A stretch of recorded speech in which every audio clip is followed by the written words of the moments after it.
నమస్కారం సుధీర్ సార్. నమస్కారం అండి. క్లర్క్ అవ్వాలి అని అంటే అసలు ఎలా ప్రిపేర్ అవ్వాలి? బ్యాంక్ క్లర్క్ అవ్వాలంటే మీకు ఎవ్రీ ఇయర్ నోటిఫికేషన్స్ వస్తాయి నాగరాజ్ గారు. ఐబీపీఎస్లో క్లర్క్ ఉంటుంది. ఐబీపీఎస్ వాళ్ళే రీజనల్ రూరల్ బ్యాంక్కి క్లర్క్ ఇస్తారు. తర్వాత State Bank of India clerk ఉంటుంది, Reserve Bank of India clerk ఉంటుంది, యాప్కాబ్ ఉంటుంది, డిసిసిబి డిస్ట్రిక్ట్ కోఆపరేటివ్ బ్యాంక్స్ వాటి అసిస్టెంట్. వీటి పేర్లు అసిస్టెంట్ అని కొన్ని నోటిఫికేషన్లో ఉంటుంది, క్లర్క్ అని కొన్ని నోటిఫికేషన్లో ఉంటుంది.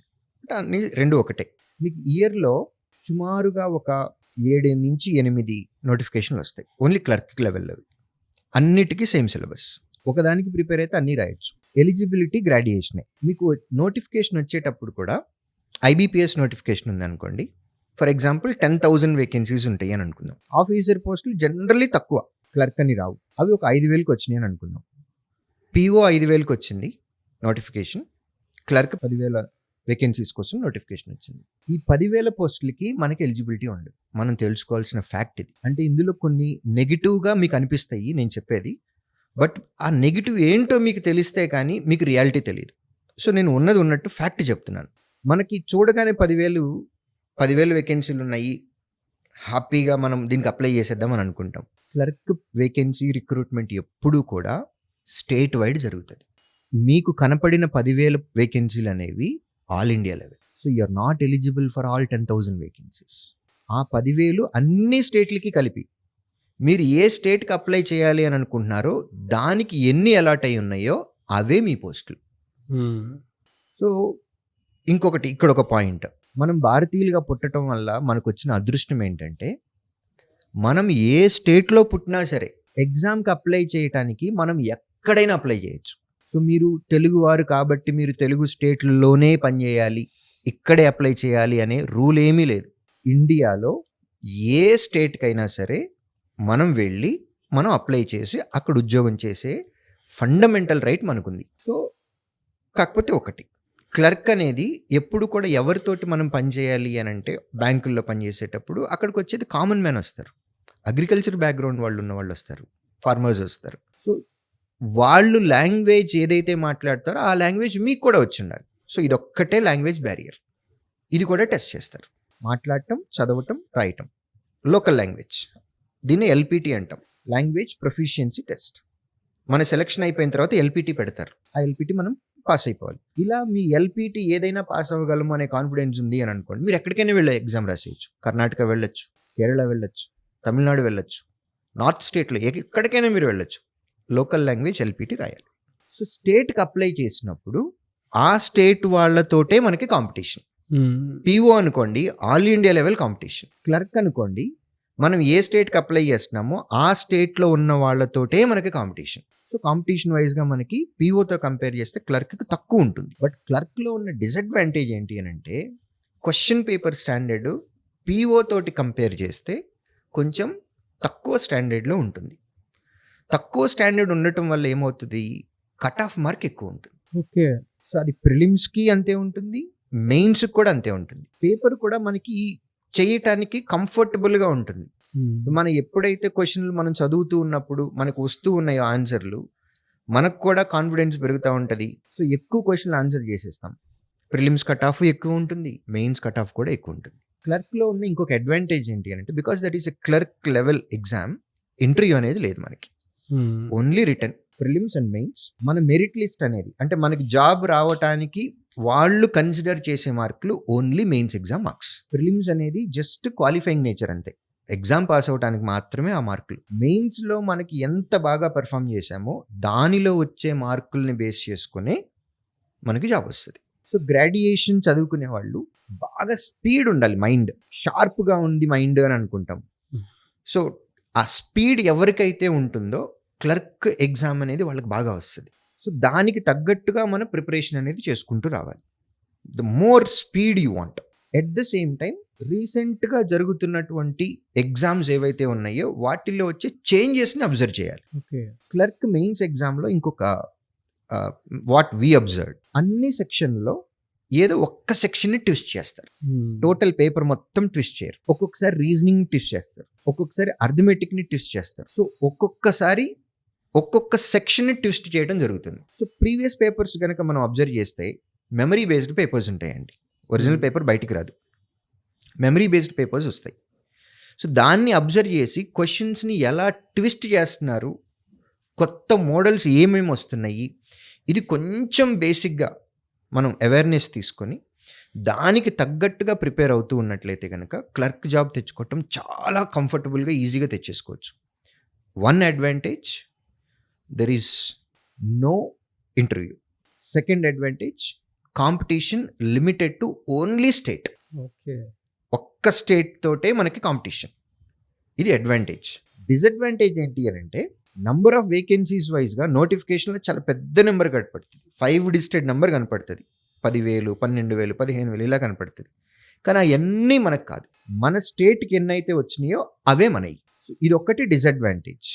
చూడటానికి పెద్ద నెంబర్ కనపడుతుంది కానీ మనం అన్నిటికీ ఎలిజిబిలిటీకి లేదు. ఇంకొక అడ్వాంటేజ్, పేపర్ మనం చేయటానికి చాలా కంఫర్టబుల్గా ఉంటుంది. ఎవరికి తొందరగా ఉద్యోగం వస్తుంది అని అంటే ఎవరి మైండ్ అయితే స్పీడ్గా ఉంటుందో వాళ్ళకి క్లర్క్ జాబ్ చాలా ఈజీగా వస్తుంది. ఒక్కసారి క్లర్క్ జాబ్ రావటం మొదలు పెడితే ఇమీడియట్గా తర్వాత వచ్చేటటువంటి నోటిఫికేషన్స్ అన్నిటిలోనే వెళ్ళిపోయి ఉంటుంది. బా. ఎందుకు అని అంటే any job, clerk or PO, మనం క్వాలిఫై అయ్యి ఉద్యోగం తెచ్చుకోవాలి అని అంటే ప్రతి సెక్షన్లో మనకి మినిమం అవేర్నెస్ ఉండాలి. సెక్షనల్ కట్ ఆఫ్ ఉంది మనకి. సో ప్రతి సెక్షన్లో మనం మినిమం మార్క్స్ తెచ్చుకోవాలి, ఓవరాల్గా కూడా తెచ్చుకోవాలి. కాబట్టి ప్రతి సెక్షన్ మీద కమాండ్ ఉంది అని అనుకున్నప్పుడు ఫస్ట్ ఉద్యోగం తెచ్చుకోవడానికి మన నాలెడ్జ్ కాంపిటీషన్కి ఆన్ పార్ ఉంది. ఆ తర్వాత వచ్చే నోటిఫికేషన్ అన్నిటిలోనూ మనం అలానే ఉంటుంది. కాబట్టి క్లర్క్ జాబ్ తెచ్చుకోవటం అనేది అసలు కష్టమేమీ కాదు. The only thing they need to do is more practice. కొన్ని ఎగ్జామ్స్లో క్లర్క్ వాటిల్లో సెక్షనల్ కట్ ఆఫ్ ఉంది, టైం కూడా ఉంది, సెక్షనల్ టైం ఉంది. సెక్షనల్ టైం ఉన్నప్పుడు ఒక స్ట్రాటజీతో ఎగ్జామ్ రాయాలి. కొన్ని ఎగ్జామ్స్లో టైం లిమిట్ లేదు, సెక్షనల్ టైం లేదు, ఇట్స్ అ క్యుములేటివ్ టైం. మన ప్రిలిమ్స్ ఎగ్జామ్ ఉంది, 1 అవర్ టైం ఇచ్చారు. ఆ 1 అవర్ మన ఇష్టం వచ్చినట్లు మనం వాడుకోవచ్చు. సో మనం ఎగ్జామ్కి వెళ్తున్నాము అని అంటే దానిలో ఉన్నటువంటి ఫీచర్స్ ఏమేమి ఉన్నాయి, కండిషన్స్ ఏమేమి ఉన్నాయి, సెక్షనల్ కట్ ఆఫ్ ఉందా, సెక్షనల్ టైం లిమిట్ ఉందా, ఒకలాగా చేసుకోవాలి. కట్ ఆఫ్ లేదు, సెక్షనల్ కట్ ఆఫ్ లేదు, ఓన్లీ ఓవరాల్ కట్ ఆఫ్ ఉంది అని అనుకున్నాం, ఒక స్ట్రాటజీ. సెక్షనల్ టైం లిమిట్ లేదు, క్యుములేటివ్ టైం, ఇంకొక స్ట్రాటజీ. టైం లిమిట్ లేదు, సెక్షనల్ టైం లిమిట్ లేదు అని అన్నారనుకోండి నాగరాజ్ గారు, గంట టైం ఉంది, 3 సెక్షన్లు ఉన్నాయి, నేను బాగా చేసే సబ్జెక్టు క్వాంట్ అని అనుకుందాం, నాకు 20 నిమిషాలు కాదు, నాకు 15 నిమిషాల్లోనే పేపర్ అయిపోయింది. మిగిలిన 5 నిమిషాలని నేను ఏ సెక్షన్లో అయితే వీక్గా ఉన్నానో దాని మీదే స్పెండ్ చేస్తే నాకు ఎక్కువ మార్కులు వచ్చేస్తాయి ఓవరాల్గా. అంటే నేను స్ట్రాంగ్గా ఉన్న సబ్జెక్ట్లోనూ నాకు హైయెస్ట్ మార్క్స్ వస్తున్నాయి, ఎక్కువ టైం వేరే సెక్షన్ నేను వీక్గా ఉన్నటువంటి సెక్షన్ మీద స్పెండ్ చేయటం వల్ల అందులో కూడా ఎక్కువ మార్కులు తెచ్చుకునే ఛాన్స్ ఉంది నాకు. సో సెక్షనల్ టైం ఉంటే ఒక స్ట్రాటజీ, లేకపోతే ఇంకొక స్ట్రాటజీ. ఈ స్ట్రాటజీతోటి వెళ్ళాలి. క్లర్క్ ఎగ్జామ్ ఎప్పుడు కూడా స్పీడ్. ఈ స్పీడ్ బాగా అలవాటు చేసుకోవాలి. మోర్ నంబర్ ఆఫ్ మాక్ టెస్టులు రాయాలి. ఓకే. చాలా ఎక్కువ రాయాలి. ఏదన్నా ఒక పేపర్ మనము ప్రాక్టీస్ చేసేటప్పుడు కొంచెం ఎక్కువ టైం పట్టింది అని అనుకున్నప్పుడు ఎందుకు ఎక్కువ టైం పట్టిందో మనం అనలైజ్ చేసుకొని మళ్ళీ అదే పేపర్ని ఇంకోసారి కూడా రాయాలి. మార్కులు పెంచుకోవటానికి ఉన్నటువంటి అన్ని మార్గాల్ని మనం వెతుక్కోవాలి. ఒక్కొక్క సబ్జెక్టు చూసుకోవటం, ఏ చాప్టర్లో మనకి రెగ్యులర్గా మిస్టేక్స్ చేస్తున్నామో ఐడెంటిఫై చేయటం, ఆ చాప్టర్ మీద ఒక 200, 300, 400 క్వశ్చన్లు అదే చాప్టర్ నుంచి ప్రాక్టీస్ చేస్తే ఫస్ట్ ఆఫ్ ఆల్ దానికి సంబంధించిన నాలెడ్జ్ మనకు వస్తుంది. ఒకే చాప్టర్ నుంచి ఒక 300 క్వశ్చన్లు లేదా 400 క్వశ్చన్లు మీరు సాల్వ్ చేశారు అంటే ఆటోమేటిక్గా మీకు కాన్ఫిడెన్స్ కూడా వస్తుంది. సో అలా మనం ఎక్కడ వీక్గా ఉన్నామో, మనం ఎక్కడ రెగ్యులర్గా మిస్టేక్స్ చేస్తున్నామో అవి ఐడెంటిఫై చేసుకొని వాటిని ఇంప్రూవ్ చేసుకుంటూ వెళ్ళాలి. స్పీడ్ అనేది బాగా ఉండాలి మేజర్లీ. ఓకే. రీసెంట్గా వస్తున్నటువంటి చేంజెస్ ఏంటో ఐడెంటిఫై చేసుకొని దాన్ని ఇంప్లిమెంట్ చేసుకోవాలి. క్లర్క్ జాబ్ అయినా సరే శాలరీస్ 40,000 అప్రాక్సిమేట్ వస్తున్నాయండి. మంత్లీ శాలరీ 40,000 ప్లస్ బెనిఫిట్స్ ఉంటాయి. అంటే ఇయర్లీ శాలరీ ప్యాకేజ్ తీసుకున్నట్లయితే 12 into 4, 4,80,000 in hand salary, close to 5 lakh. So that to public sector benefits ఉంటాయి. క్లర్క్ అనుకోండి, మీకు మళ్ళీ ఆఫీసర్ వరకు ప్రమోషన్ వచ్చేంత వరకు మీరు అదే స్టేట్లోనే ఉంటారు. That's the biggest advantage for girl child specially. లేదు బాయ్స్ ఎవరైతే నేను హోమ్ స్టేట్లోనే ఉండాలి, పేరెంట్స్ తోటి ఎక్కువ టైం ఉండాలి అని అనుకుంటారో వాళ్ళకి ఇది ఒక మంచి ఆపర్చునిటీ. వేరే స్టేట్కి వెళ్ళటం ఇష్టం లేదు అని అనుకున్న వాళ్ళందరికీ clerk job is very good option. వాళ్ళకి ఆఫీసర్గా ప్రమోషన్ వచ్చేంత వరకు వాళ్ళు అదే స్టేట్లోనే ఉంటారు. ఆఫీసర్గా ప్రమోషన్ వచ్చినా సరే ప్రమోషన్ తీసుకోకుండా క్లర్క్గా ఉండేవాళ్ళు చాలామంది ఉన్నారు. ప్రమోషన్ తీసుకోవట్లేదు అని అంటే ఇక్కడ మీరు అర్థం చేసుకోవాల్సింది, నాకు శాలరీ హైక్ వద్దు అనట్లా. శాలరీ బై డిఫాల్ట్ పిఆర్సీ ప్రకారం పెరుగుతా వెళ్ళిపోతూ ఉంటుంది మీ ఎక్స్పీరియన్స్ని బట్టి. ఆర్గనైజేషనల్ హైరార్కీలో మీరు ప్రమోషన్ తీసుకోవాలా వద్దా అనేది మీ చాయిస్. ప్రమోషన్ తీసుకోనంత మాత్రాన మీకు శాలరీ తక్కువేం రాదు. పిఆర్సీ ప్రకారము మీకున్న ఎక్స్పీరియన్స్కి మీకు శాలరీ అలానే వస్తూ ఉంటుంది. సో శాలరీ ఏం మారదు. స్టేట్లోనే ఉండాలి అని అనుకున్న వాళ్ళు ఆఫీసర్గా ప్రమోషన్ వద్దు అని అనుకొని అదే లెవెల్లో అదే స్టేట్లో ఉండేవాళ్ళు చాలామంది ఉన్నారు. ఎస్. సో ఇదొక అడ్వాంటేజ్. మంచి శాలరీ వస్తుంది. Starting salary 40,000 is not a bad. అంటే పేరెంట్స్ అయినా సరే స్టూడెంట్స్ అయినా సరే తెలుసుకోవాల్సిందేంటి సార్, ప్రిపరేషన్కి ఎలా టైం తీసుకుంటే బాగుంటుందని? నాగరాజ్ గారు గ్రాడ్యుయేషన్ చేస్తున్నారు అని అనుకుందాం. బీటెక్ అవ్వచ్చు, బీకామ్ అవ్వచ్చు, బీఎస్సీ అవ్వచ్చు, బీఏ అవ్వచ్చు, what ever it is. Graduation అయిపోయిన తర్వాత పోస్ట్ గ్రాడ్యుయేషన్కి వెళ్తారు కొంతమంది. పోస్ట్ గ్రాడ్యుయేషన్ అయిపోయిన తర్వాత పిహెచ్డికి వెళ్తారు. పిహెచ్డి అయిపోయిన తర్వాత ఫైనల్గా కావాల్సింది ఏంటండి? జాబ్. అల్టిమేట్ జాబ్ కావాలి. అది గ్రాడ్యుయేషన్ తర్వాత, పోస్ట్ గ్రాడ్యుయేషన్ తర్వాత, పిహెచ్డి తర్వాత నీకు అల్టిమేట్గా నీకు జాబ్ కావాలి అని అనుకున్నప్పుడు నీకు మినిమం ఎలిజిబిలిటీ ఎడ్యుకేషనల్ క్వాలిఫికేషన్ అనేది గ్రాడ్యుయేషన్. మాస్టర్స్ చేసిన తర్వాత మళ్ళీ కాంపిటేటివ్ ఎగ్జామ్స్ రాసి గవర్నమెంట్ జాబ్స్ తెచ్చుకునే కంటే గ్రాడ్యుయేషన్ అయిపోయే టైంకి మీరు కాంపిటేటివ్ ఎగ్జామ్ ప్రిపరేషన్ కంప్లీట్ చేసుకుని ఉంటే మీరు గ్రాడ్యుయేషన్ అయిపోయిన వెంటనే ఎగ్జామ్స్ రాయొచ్చు, తొందరగా జాబ్ వస్తుంది. So our suggestion is during graduation you spend daily 2 to 3 hours for your life. Remaining time మీరు మీ సర్టిఫికేట్ కోసం పెట్టుకోండి. డైలీ 2 నుంచి 3 గంటలు మీ జీవితం కోసం పెట్టండి. సర్టిఫికేట్ కోసం అన్నాను అని అంటే మీరు గ్రాడ్యుయేషన్ చదువుతున్నారు 3 సంవత్సరాలు, లేదా బీటెక్ చదువుతున్నారు 4 సంవత్సరాలు. 4 సంవత్సరాల తర్వాత మీకు ఏమొస్తుంది నాగరాజు గారు? సర్టిఫికేట్ వస్తుంది. అవును, అంతే. సో డేలో మీరు సర్టిఫికేట్ కోసం చదువుకోవడానికి కొంత టైం పెట్టుకోండి. అంటే నేను ఈ మాట అన్న వెంటనే ఎవరైతే సాఫ్ట్వేర్ జాబ్స్కి ప్రిపేర్ అవ్వాలి అని అనుకున్నారో వాళ్ళు అంటారు మాకు సర్టిఫికేట్తో పాటు జాబ్ వస్తుంది అని. It's private job. మీకు ప్రైవేట్ సెక్టర్ మీద ఇంట్రెస్ట్ ఉంది అని అంటే డెఫినెట్గా మీరు దాని ప్రిపరేషన్ కూడా ముందు నుంచి పెట్టాలి. ఆల్ ఆఫ్ సడన్ మనకి 1 monthలో 360 degrees మన టర్న్ అవ్వదు లైఫ్.